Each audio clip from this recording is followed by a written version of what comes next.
दोस्तों, आज हमारे लिए बहुत गर्व का विषय है कि हम लोग एआईसीसी के सेशन में शामिल हो रहे हैं और ऐसी जगह पे शामिल हो रहे हैं जो अपने आप में एक ऐतिहासिक जगह है, इस देश के निर्माण में जिसकी बहुत बड़ी भूमिका है। और हम गुजरात में ये एआईसीसी सेशन इसलिए कर रहे हैं कि गुजरात में स्वतंत्रता आंदोलन की जड़ है। गुजरात वो भूमि है जहां हमारे राष्ट्रपिता महात्मा गांधी, सरदार वल्लभ भाई पटेल जी, दादा भाई नौरोजी जी का जन्म स्थान है, उनकी कर्मभूमि है। तो जब यहाँ पे एआईसीसी सेशन हो रहा है तो हमारा उद्देश्य यही है कि हम अपनी जड़ में जाएं, अपने जड़ को मजबूत करें, क्योंकि हमारे सामने एक बहुत बड़ी चुनौती है। चुनौती ये है कि हम आज़ादी के आंदोलन में शामिल हुए, देश को आज़ादी मिली और आज़ाद भारत के निर्माण में कांग्रेस पार्टी ने बहुत बड़ी भूमिका निभाई। पहले हमारी जिम्मेवारी देश को चलाने की थी, आज हमारी जिम्मेवारी देश को बचाने की है। यह भूमिका हमको अपने आप में समझनी पड़ेगी। देश को चलाने की जिम्मेवारी ऐसे थी कि देश आजाद हुआ, देश का संविधान बना और उस संविधान के आधार पर भारतीय लोकतंत्र फलना फूलना शुरू किया। कुछ दशकों के बाद कुछ ऐसी शक्तियां आज सत्ता पर काबिज हुई है जिन्होंने आजादी के आंदोलन में हिस्सा नहीं लिया। इसीलिए मैं बार बार कहता हूं, देश को आजादी माफी मांगने से नहीं, देश को आजादी लाठी खाने से मिली है, जेलों में जाने से मिली है। यह जो आजादी मिली है, इस आजादी को जो लोग मानते नहीं हैं, कहते हैं ना, जिन्होंने अपना खून पसीना नहीं बनाया हो घर को बनाने में, उनको घर की बचाने की कोई जद्दोजहद नहीं होती है। घर को जब बिगड़ रहा हो तो उनको कोई तकलीफ नहीं होती है। जो संविधान को बनाए हैं वही संविधान को बचाना चाहते हैं, जो आजादी दिलाए हैं वही आजादी को बचाना चाहते हैं, जो देश को बनाए हैं उन्हीं को देश को बचाना पड़ेगा। बताइए, कांग्रेस पार्टी का एक एक कार्यकर्ता जो देश की आजादी पर गर्व करता है, देश के स्वतंत्रता आंदोलन पर गर्व करता है, उस आजादी को बचाने के लिए आप संघर्ष करेंगे कि नहीं करेंगे? अगर आप संघर्ष करेंगे तो ये लड़ाई बिल्कुल आमने सामने की लड़ाई है।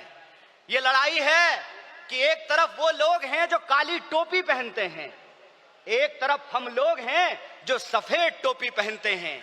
वो जो काली टोपी पहनने वाले लोग हैं वो काले कानून लेकर के आते हैं।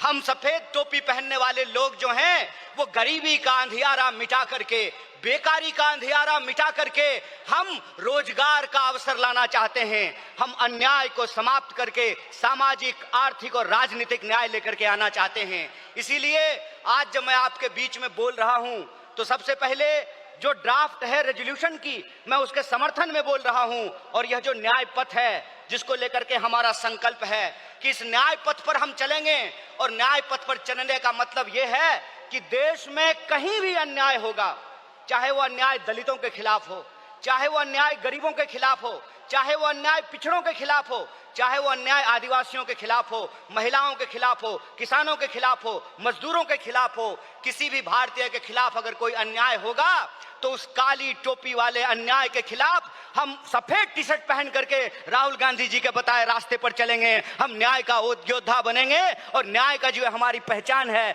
न्याय का जो हमारा ये सिंबल है, उसी से हम इस देश को बचा सकते हैं। और देश को बचाने की जो मुहिम है, इस संबंध में मैं आपको बता दूं कि आज एनएसयूआई का स्थापना दिवस है, फाउंडेशन डे है। स्टूडेंट और यूथ की एक बहुत बड़ी भूमिका है। स्टूडेंट और यूथ अलग अलग तरीके से इस देश में अपने हक और अधिकार को लेकर के संघर्ष कर रहे हैं। यह जो लड़ने वाले लोग हैं, जो न्याय के लिए लड़ रहे हैं, वो असल में कांग्रेसी हैं, और जो विचारधारा से कांग्रेसी हैं उनको हमको साथ लेकर के आना पड़ेगा। और मैं कांग्रेस के एक एक कार्यकर्ता को धन्यवाद देना चाहता हूं कि आप इस दौर में कांग्रेसी हैं जब लोग गद्दारी कर रहे हैं, कांग्रेस पार्टी के साथ बेवफाई कर रहे हैं, चंद दौलत के लिए, चंद सिक्कों की खनक के लिए अपनी पार्टी से गद्दारी करके उस विचारधारा से समझौता कर रहे हैं, उस वक्त आप कांग्रेस का झंडा थाम करके खड़े हैं। आप सिर्फ कांग्रेस के कार्यकर्ता नहीं हैं, इस देश को बचाने वाले आप जो है सेनानी हैं। जो स्वतंत्रता आंदोलन इस देश को मिला है, स्वतंत्रता सेनानियों ने जो स्वतंत्रता हमको दिलाई है, उस स्वतंत्रता को बचाने वाले आप संविधान सेनानी हैं। इसीलिए मैं आप सबसे अपील करने के लिए आया हूं कि ये आमने सामने की लड़ाई है, ये विचारधारा की लड़ाई है। और इस दौर में हमको उस रास्ते पे नहीं जाना है जो आसान रास्ता है, जो लालच का रास्ता है, जो कुर्सी का रास्ता है। मैं कहता हूं कि इतिहास ने हमको मौका दिया है, कांग्रेस पार्टी ने हमको मौका दिया है, तो हम एमपी एमएलए बनने की कोशिश जरूर करें। लेकिन हम जिस दौर में रह रहे हैं, ये वो दौर है कि हमारे सामने एमपी एमएलए बनने के अलावे गांधी बनने का अवसर है, भगत सिंह बनने का अवसर है, सरदार वल्लभ भाई पटेल बनने का अवसर है, सुभाष चंद्र बोस बनने का अवसर है, एनी बेसेंट बनने का अवसर है, अंबेडकर बनने का अवसर है। इसीलिए मैं अपने कांग्रेस पार्टी के एक एक कार्यकर्ताओं को एआईसीसी के इस मंच से कहना चाहता हूं कि यह जो रेजोल्यूशन है, यह रेजोल्यूशन कागज पे लिखे हुए कोई शब्द नहीं है, यह संकल्प है। और उस संकल्प पे हम समर्पण के साथ चलेंगे, संघर्ष करेंगे, और संघर्ष करेंगे तो इस विपरीत परिस्थिति में हमारी जीत सुनिश्चित है।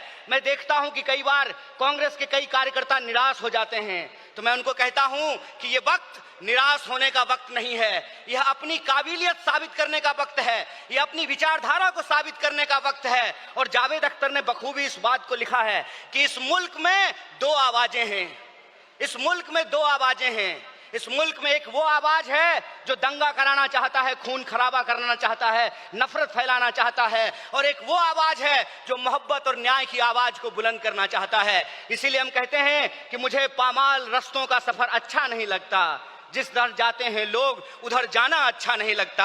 आप कांग्रेस पार्टी के ईमानदार कार्यकर्ता हैं, आपके कंधे पर देश को बचाने की जिम्मेवारी है, आपके कंधे पर संविधान को बचाने की जिम्मेवारी है। और हमको पूरा भरोसा है कि आईसीसी सेशन के माध्यम से पूरे देश में यह संदेशा जाएगा और कांग्रेस पार्टी का एक एक कार्यकर्ता मजबूत होकर के अपनी काबिलियत को साबित करेगा। वह पथ क्या, पथिक कुशलता क्या, जिस पथ में बिखरे सूल ना हो, नाविक की धैर्य परीक्षा क्या, जब धाराएं प्रतिकूल ना हो। इस प्रतिकूल समय में कांग्रेस पूरे दमखम के साथ उस काली विचारधारा के खिलाफ, उस काली टोपी के खिलाफ टी शर्ट पहन करके लड़ेगा। और यह टी शर्ट का जो सिंबल है वो न्याय का सिंबल है। उस अन्याय के खिलाफ हमको इस न्याय की आवाज को बुलंद करना है। मुझे पूरा भरोसा है कि आईसीसी सेशन से निकल करके हम अपने जिलों में जाएंगे, अपने बूथों पर जाएंगे, और समाज में, देश में जहां कहीं भी अन्याय होगा, हम कांग्रेस पार्टी बन करके, कांग्रेस का कार्यकर्ता बन करके, गांधी का सिपाही बन करके गोडसेवादी विचारधारा को परास्त करने का काम करेंगे। बहुत बहुत शुक्रिया, बहुत बहुत धन्यवाद। इनकलाब जिंदाबाद, जय हिंद, जय कांग्रेस। एक बार जोर से आवाज बुलंद कीजिए। यह आवाज साबरमती आश्रम से दिल्ली के तख्त तक पहुंचनी चाहिए। जय